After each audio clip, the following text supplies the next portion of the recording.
membahas tentang makalah kami akan memperkenalkan kelompok kami terlebih dahulu. Yang pertama saya sendiri, Anet Sakib. Kedua, Alvina Indah. Ketiga, Koreatur Rizkiani. Keempat, Meliana Dwi Febriani. Saya akan membacakan sedikit tentang definisi pelacuran. Definisi pelacuran berasal dari bahasa Latin prostituer atau prostitutor, dan dalam bahasa Inggris dikenal istilah prostitution. Sebagai berikut: prostitution, pelacuran, persundalan, ketunarsusilaan. Istilah prostitusi dalam bahasa Latin: wanita tuna susila, dan menurut sifat perbuatannya adalah menyerahkan diri pada banyak laki-laki yang dijadikan sebagai objek pencahariannya atau kebiasaan berkaitan dengan mencari kepuasan seksual, dan uang adalah merupakan imbalannya. Sedangkan menurut Sabrina P. Legrun van Amstel, yakni sebagai berikut: prostitusi adalah penyerahan diri dari wanita kepada banyak laki-laki yang membayar pembayarannya. Selanjutnya adalah ciri-ciri dari pelacur itu sendiri. Biasanya di desa-desa tidak terdapat adanya warga yang berprofesi sebagai pelacur. Kalaupun ada, biasanya mereka adalah orang-orang yang berasal dari kota lain atau daerah lain yang menetap di desa tersebut dalam waktu relatif singkat. Sedangkan di kota-kota besar, biasanya 1-2% jumlah penduduknya berprofesi sebagai pelacur. Mereka menjalankan aktivitasnya secara sembunyi-sembunyi, baik yang perorangan, berkelompok, atau yang mengikuti organisasi atau sindikat tertentu. Ciri-cirinya adalah berpenampilan menarik atau berpenampilan mencolok dari segi pakaian dan segala apapun, termasuk wajah dan kehidupannya. Yang kedua adalah bersifat mobil atau berpindah-pindah tempat dari satu tempat ke tempat yang lain. Yang ketiga adalah biasanya pelacur ini dari usia muda, karena 75% orang-orang yang bekerja sebagai pelacur di bawah usia 30 tahun.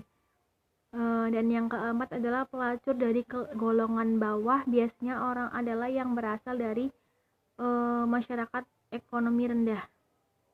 Dan pelacur yang dari golongan atas biasanya mereka adalah orang-orang yang dulunya berpendidikan sampai ke perguruan tinggi mungkin, dan biasanya berasal juga dari masyarakat kelas menengah atau ke atas. Yang ketiga ada motif yang melatar belakangi timbulnya pelacuran atau prostitusi.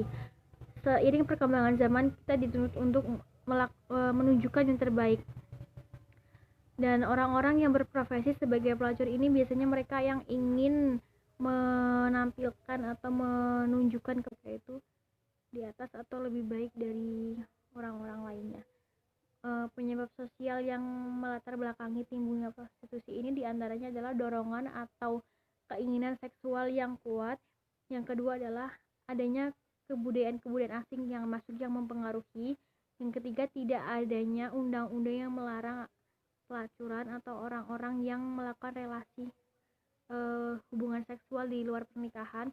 Yang keempat adalah masalah ekonomi atau tekanan ekonomi dari sang pekerja atau orang yang melakukan profesi sebagai pelacur. Yang kelima adalah kurangnya pendidikan. Selanjutnya ada motif yang melatar belakangi timbulnya keinginan untuk menjadi pelacur pada wanita. Di antaranya adalah kecenderungan atau keinginan untuk melacurkan diri atau menjual diri demi kebutuhan hidup atau menghindari kehidupan yang sulit dengan jalan yang cepat. Yang kedua adanya nafsu seksual yang abnormal. Yang ketiga adanya ajakan atau pengaruh dari orang-orang sekitar atau orang-orang yang sudah terlebih dahulu terjun ke dunia prostitusi. Yang keempat adalah tekanan ekonomi. Sedangkan motif motif yang melatar belakangi timbulnya keinginan untuk melacurkan diri pada seorang lelaki adalah atau seorang pria adalah satu, nafsu kelamin atau untuk menyalurkan hasrat seksualnya di luar pernikahannya atau di luar hubungan yang sah. Yang kedua adalah rasa iseng atau ingin tahu dunia perpelacuran atau prostitusi. Yang ketiga, tidak adanya kepuasan yang didapatkan dari pasangan sahnya. Jenis-jenis prostitusi.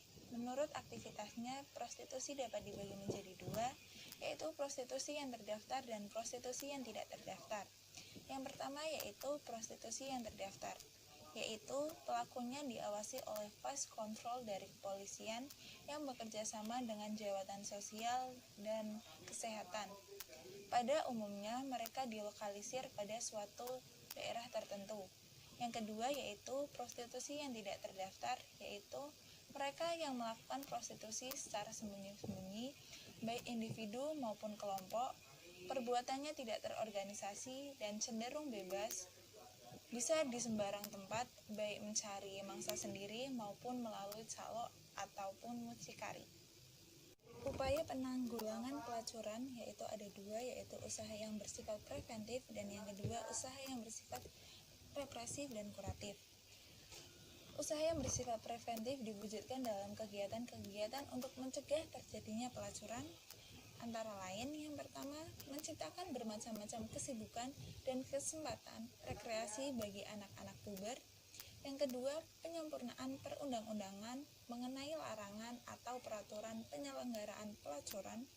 Yang ketiga, pemberian pendidikan keagamaan dan kerohanian untuk memperkuat keimanan terhadap nilai-nilai agama dan kesusilaan. Yang keempat yaitu memperluas lapangan pekerjaan bagi kaum wanita yang disesuaikan dengan kodrat. Yang kelima, meningkatkan kesejahteraan rakyat pada umumnya.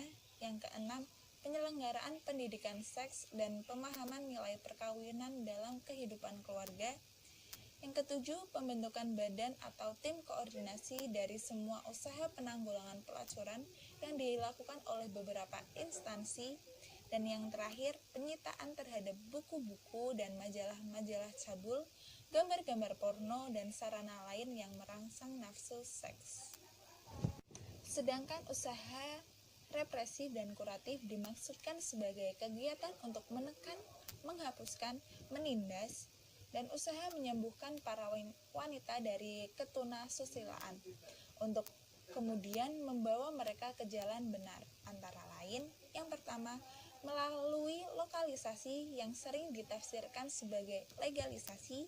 Yang kedua, untuk mengurangi pelacuran diusahakan melalui aktivitas rehabilitas dan resosialisasi agar mereka bisa dikembalikan sebagai warga-warga susila. Yang ketiga, penyempurnaan tempat-tempat penampungan bagi para wanita tunasusila yang terkena razia. Yang keempat, pemberian suntikan dan pengobatan para interval waktu yang tetap untuk menjamin kesehatan. Yang kelima, menyediakan lapangan kerja baru bagi mereka yang mau meninggalkan profesi pelacuran. Yang keenam, mengadakan pendekatan terhadap pihak keluarga, para pelacur, dan masyarakat asal mereka. Yang ketujuh, mencarikan pasangan hidup. Dan yang terakhir, mengikut sertakan dalam usaha transmigrasi. Dampak prostitusi. Beberapa akibat yang ditimbulkan oleh adanya prostitusi ialah sebagai berikut.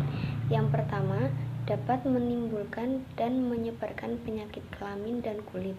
Yang kedua, dapat merusak kehidupan rumah tangga seseorang. Yang ketiga, merusak moral, susila, hukum, dan agama.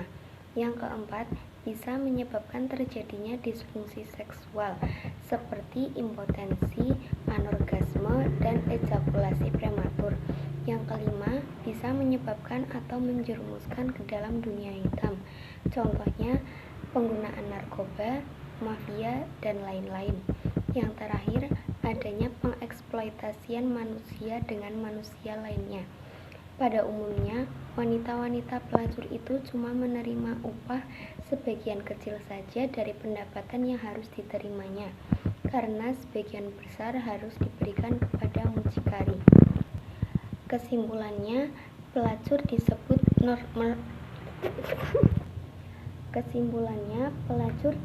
melanggar norma kesusilaan karena perbuatan melacurkan diri pada para lelaki untuk melampiaskan nafsu birahinya serta mengharapkan imbalan uang.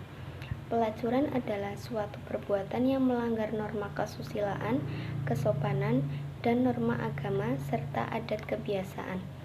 Oleh karena itu, pelacur diminta oleh para pihak pemerintah untuk melakukan langkah kebijaksanaan dengan cara mendaftarkannya dan dilokalisir ke suatu tempat tertentu. Motif yang melatar belakangi timbulnya pelacuran adalah sebagai berikut. Yang pertama, tekanan ekonomi, adanya nafsu seks yang abnormal, aspirasi material yang tinggi pada wanita, atau ingin hidup mewah tanpa bersusah payah bekerja. Dan yang terakhir, bujuk rayu dari kaum lelaki ataupun mucikari. Terima kasih.